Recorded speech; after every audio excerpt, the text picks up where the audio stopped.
Kesorotan lainnya, Saudara, Kapolda Metro Jaya Irjen Karyoto menanggapi pra-peradilan yang diajukan Firly Bahuri atas status tersangka dugaan pemerasan terhadap ex-mantan Mentan Syahrul Yassin Limpo.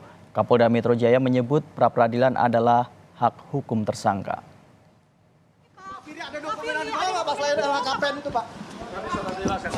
Kapolda Metro Jaya mengaku siap menghadapi pra-peradilan Firly Bahuri.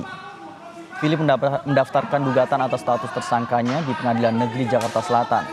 Sidang perdana terkait pra-peradilan status tersangka Firly Bahuri digelar 11 Desember mendatang.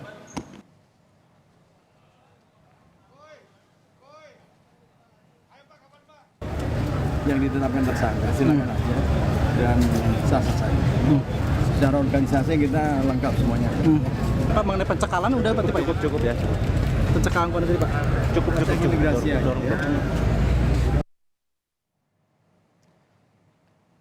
Ketua Komisi Pemberantasan Korupsi Firly Bahuri mengajukan pra-peradilan ke Pengadilan Negeri Jakarta Selatan atas penetapan dirinya sebagai tersangka oleh Polda Metro Jaya.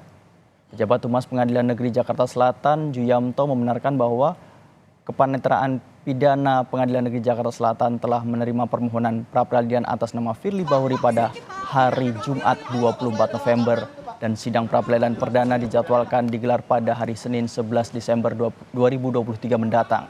Pengajuan pra-peradilan Firly disebut sebagai upaya perlawanan hukum atas penetapan tersangka dirinya yang diklaim banyak kejanggalan dalam proses penyidikan.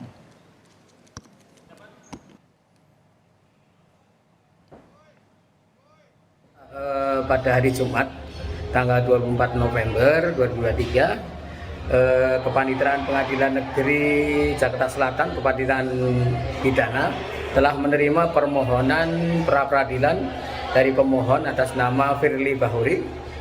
Oleh Ketua Pengadilan Negeri Jakarta Selatan telah ditunjuk hakim tunggal yang akan menangani perkara pra-peradilan tersebut, yaitu Ibu Emelda Herawati SMH. Dan hakim tunggal yang telah ditunjuk tersebut telah menetapkan hari sidang pertama, yaitu pada hari Senin tanggal 11 Desember.